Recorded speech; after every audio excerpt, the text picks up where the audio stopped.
Hey everyone, welcome to the first of hopefully many of a series called The Progression of Everything. Today we're just going to do some introductions about what this is, and we'll talk about dives a little bit later. So first off, why are we doing this?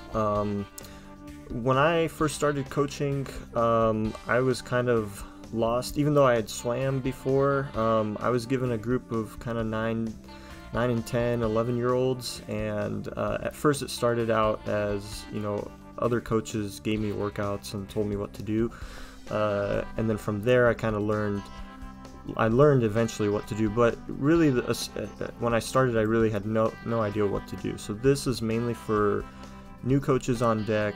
You just got your first summer job or something like that, and you want to be a good coach instead of like a glorified babysitter, which is what some people tend to be. They go on deck and they do other people's workouts, and they don't really go above and beyond. They don't learn how to take kids from step 1, step 2, step 3 to become better swimmers. So if you want to be something more than that, this series is for you. Initially, what started me on this path was one of my relatives. Their son just started swimming, and they're kind of in an area where, there's just a little rec team run by high school coaches, high school kids, just looking for a summer job. And my cousin, he was not a swimmer as a young age, as a young kid, so he was kind of lost, and he wanted to teach his son a little bit of basics and get him going on his own time, but he didn't really know what to do. So I told him I'd help him out and put something together for him, and hopefully it'll help other people as well. So if you're a parent who's like never swam and you don't know what you're looking at, you don't know what the different strokes are, what's supposed to be important for every stroke, hopefully this will help. The other thing that I wanted to do was, all these strokes and dives and turns are really complex motions, and I feel like it's much easier and better to break them up into simple pieces and work on them individually. So what you'll see later is that we're gonna talk about every stroke, what's important for each one, and how we're going to build them up using a variety of drills, or just a few drills, kind of simplify things. And with those drills, we're going to train the kids every day so that they're constantly using those tools to better their stroke, and we'll talk more about that. And as going back to you as a coach on deck, you should always have a plan. So I've been all over the Midwest, and I'd watch teams kind of from a distance, and it's unfortunate when a coach comes on deck and they don't have sets that they want to do. They just kind of roll in without a plan. And you know what? The big thing is the kids notice, and if they notice that you're not thinking about what you want to do with them and have a long-term season plan for them, if they notice that, then they think that you don't care or that you're not putting in the effort. So when the time comes that they have to listen to you, or you're asking them to do something hard, their first instinct is to say, this person doesn't care, or they don't know what they're talking about. And really, I want you as a coach to look like you know what you're talking about. So hopefully this will be a starting point for that. So who's supposed to be using this set of tools? For me, I would say like 7 to 14-year-old kind of competitive swimmers, year-round swimmers. Also anyone who's like new to swimming, mostly probably high school age. So if you're just a seasonal swimmer and you just swim in the high school season, I think these are really useful for those two groups of people. The people this is not for is swim lessons. So if 3, 4, 5-year-olds who are just starting to get in the water, still trying to get comfortable, like blowing bubbles, putting their head in the water, this is a little more advanced than that. So that's who our target is. So this is how it's going to work. For every stroke, we're going to break it down into some essential parts, and after that, we're going to take a drill, and we're going to make every drill focus on one of these parts and help improve those aspects of the stroke. And every drill should build on the one below it to get us to the full stroke. And throughout the season, really, you should use these drills every single day, because every day you should be training technique. Don't just spend the first couple weeks like teaching the strokes and teaching technique there. This needs to be a continuous process. And as the kids grow up, obviously their strokes change, and so you have to constantly be focusing on it throughout the season. Alright, let's start with dives. And why start with dives? Because most races start with dives, so that's kind of the starting point. Alright, let's go. So let's break this down. These are kind of the steps and the things that we want to think about when teaching dives, especially for little kids. I would say jumping is a real difficult concept that they have. A lot of them just want to go into a streamline and they fall into the water. I think if you can get an 8-year-old to belly flop every time, you've done a good job. Everything else, as they grow up, long-term plan, we can teach them everything else, but getting people to jump is really the most difficult part of this. And then the next step after you jump, obviously streamline, and then once you're in the water, there should be a split-second glide, or not even a split second, even up to a second, depending, the bigger and faster you get, it should go up. And then dive, to me, means you go through the breakout. So a lot of swimmers and coaches, when they practice dives, the person jumps in, they barely get into the water, and they instantly pop up their head and say, "Oh, was that a good dive, coach?" That's not right. Dives end like at the 15 mark, and that includes a breakout. So I have this picture here of Mr. Brad Tandy. He is, I believe he went to the Olympics, but he's considered to have one of the best starts, if not the best start, in the swimming world.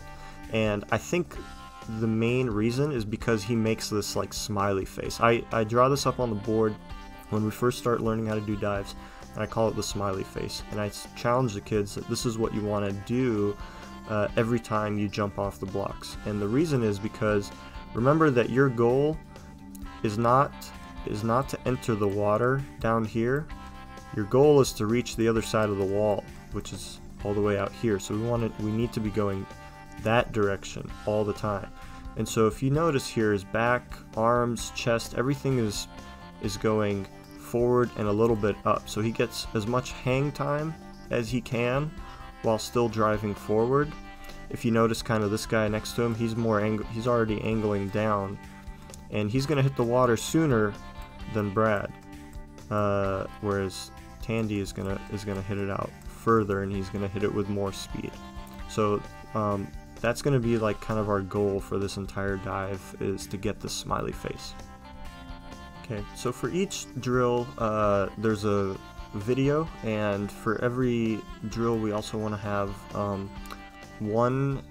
really narrow it down to one thing that the kids should focus on. So this one's called a frog dive, and the only thing we really care about is eyes up jumping. So this video will kind of go through it and explain what's going on, but just throughout the progression series, this is kind of what it'll be. We'll talk about the breakdown a little bit, and then there'll be a series of videos that help explain every drill. And I apologize in advance, the videos aren't the greatest quality, but the software lets me draw on it and talk over it in real time and play it frame by frame, so it's super useful. And actually I suggest it to any coach.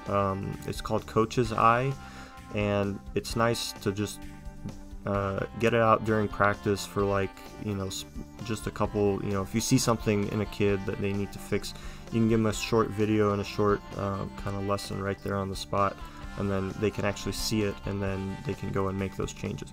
So let's go through this frog dive first. So here's the first drill in the diving progression, and it's super simple. All you do is stand up and jump in. Some people call these frog dives, but really all we're doing is just standing on the edge and diving in. I put both feet in front, but if you want to have one foot in front, one foot in back, that's fine too. The big goal here is to try to hit that smiley face, or at least that head up position as we dive out. So what I like to do is just stand on the blocks, take my time. I try to picture a target, like either the flags or something out here that I'm going to look at as I jump out. And I also kind of, sometimes I swing my arms out to kind of mimic what I want to happen as I go off. And then all we do is just jump and try to hit that position as we jump off. And this is what we want to always be doing as we jump off throughout the whole progression, but we want to start out with trying to get that habit, that motor pattern of eyes up jumping, arms out jumping, back coming up at least flat if not more, and then simply bring it back down into a streamline and slide in the water. Now you maybe can't realize it, but this pool is actually really shallow, and every time I open my eyes when I jump in, I was about 1.5 inches away from the bottom, so I tended to pull up a little too early and a little hard. That's why my legs bent in like that, but that's okay. The other key thing here to do, not just with this drill but with all the drills, is to make the kids just ride it out and glide. Don't ever just come up and be done. Always practice following through and holding your body position in the water, because really the dive it doesn't end here, okay? And as we progress, our goal, once you get to full dives, the dive ends out here with a breakout, so that's what we're working towards. So let's just watch this one more time. I'll put it on half speed. So pick a target, eyes up jump, slide in, and then hold the glide. Every drill, hold the glide. So after the frog dive, the next one I like to do is called the one-arm slap dive. And the whole purpose of this is we're going to start working on that lifting the chest. So at first we learned how to kind of pick a target out here and dive outwards, and then now we're going to start from this kind of down position and work on lifting our chest. This is the next drill in the dive progression. This is called the one-arm slap drill. So you get down into a starting position just like this, and then and I like to, have my eyes kind of looking back behind me, but whatever the kids like to do, whatever they prefer, that's fine. The big point is how you go off the blocks, not how you start. But before going off, put one arm out in front of you like that, and even, I would say, even for me, I should probably have my arm up even a little higher, but this is okay. And the goal here is, as you take off, you want to bring what we've learned from the previous drill here, and we want to take off with our eyes up and arm up. And as you go off, you want this arm to come up and slap that arm, and you should be able to hear it. Here on slow motion there's no sound, but this is what it kind of looks like. And the goal is to have that chest and arms swing up. And here we kind of, it's a little sideways, but we're starting to hit that smile that we talked about in the PowerPoint. And then follow through and just glide it out. So we can play it again. I'll put it on full speed, maybe the slap sound will come out. I'm not 100% sure, but let's listen here.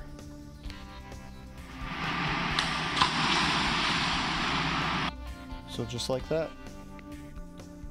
The next one is the thumbs up dive, and this one, so now that we got our chest to come up, now we're going to work on getting the arms to really come up. Here's the third drill in the dive progression, and this one's a lot of fun with the kids. They tend to like it, and I'll be honest, if you get a few belly flops doing this drill, then you're doing it right. This is called the thumbs up dive. So the goal is you start out in a regular starting position, and in midair you want to give the thumbs up signal. And I kind of do it here. You can just barely see my thumbs up. And And really, this is just a motivating drill to get the kids to jump up and get those eyes up, arms up, and back up, because we want that back to be at least flat, if not a little tilted up as we jump out. It's a really hard drill. Things move real fast, and I'm kind of, well, this block, if you notice, this block kind of wasn't cooperating very well. Kind of losing a lot of energy into the back of it, but that's alright. So this one's just a really fun one. I know my 9-10-year-olds really had a blast with it. And again, you know, if they stay up a little too long and belly flop, it's not the end of the world. They'll be alright. Make sure you hold that glide. Keep practicing the rest of the dive. Don't forget about, don't worry, don't just do the dive part, but do the entry and the glide too. And last but not least, we got the full dive, and now we're really going to carry it out all the way to the breakout. Now, whether it's a freestyle breakout, butterfly breakout, pull out, really take the time to practice all of those different breakouts. So finally, we have just the full regular dive, and when you do these progressions, always bring the kids back to what's important. They need to be trying to get that smiley face in the middle of the air. They need to be getting their head and arms up as they jump off, and just have them take their time. Don't let them go off just willy-nilly talking to their friends. Give them a moment to think about what they're going to do on the blocks, and then don't start them initially. Don't, you know, take your marks, go. Let them take their time and figure it out, and let them practice every motion so that they have a chance to build those motor patterns. And as you start doing full-on dives, now you can start worrying about the rest of it. The underwater dolphins, the streamline, the breakout, those first few strokes. This is where dives end. Not back here, not in the air. You want these first 15 yards to be what you practice as dives. So you want to work your way up just the way we did it today. So dive training is not something that we do really on a regular basis, but I would challenge, especially at the beginning and at the end of, towards the end of the season, to really like schedule practicing dives and the breakouts kind of on a regular basis, because just like any other technique-based thing or anything you're trying to learn, if you don't practice, it's not going to get better on its own. And I try to separate this from like sprint sets off the block. Kids, you know, you don't want to overwhelm them with too much, which is why every drill has really just one focus that it's supposed to be about, because we want to get the kids to really hone in on one particular thing and really make it as good as possible. So if they're trying to focus on sprinting fast and holding their breath and working the turns and getting a good time and racing the person next to them, the dive itself kind of, you know, that 1 second event kind of gets left behind. So if you want to make that dive better, practice it on its own and give it its own dedicated time. And don't be afraid to go through the progression just the way that we did it today. Start with frog, and you can do it every time, every week. Start with frog dives, go to one arm slaps, go to thumbs up, and then go to the full breakout. And then maybe as the season progresses or something, then you can start eliminating. You know, once they get really good at frog dives, then you can take that one out. Once they get good at one arm slaps, they can take that one out. You can start practicing. You can spend more and more time on these later drills, or start working on like pullouts, or work on the individual, like how many dolphin kicks should one person take versus another person, this and that. But the big thing is here, you know, put it on the schedule to get the kids up on the blocks and get them comfortable and good with jumping out and making that smiley face. So you may have noticed that there's no backstroke videos. It's because it's kind of tough to break down. You just kind of hang on the wall and jump backwards. There's not a whole lot more to simplify there. The one thing I would say is don't be afraid to keep the kids like just hanging on the wall, like the gutter, instead of the bars. I know a coach who had a junior national qualifier who went, just from the gutter. So I would keep them there as long as you can, because once they go to the bars, just kind of they get bad habits. It picks them up out of the water, so they start learning that they don't have to jump over the water, they just jump backwards, and they go faster. So challenge them to stay on the wall, challenge them to jump up and over the water, but really backstroke starts just come down to practice and doing them over and over and over again. So thanks for watching the first video here. There'll be more in the series. If you want to keep up to date, go to the website, follow us on Instagram and Facebook. If you ever have questions or you have feedback, more importantly even feedback on how to make these videos better, or if you have drills that you thought were super helpful, but make sure, I want it to have one focus at one time. But if you have those kind of drills, love to hear about them. You can send them to me at sales@swimsmarttoday.com. Thanks, guys.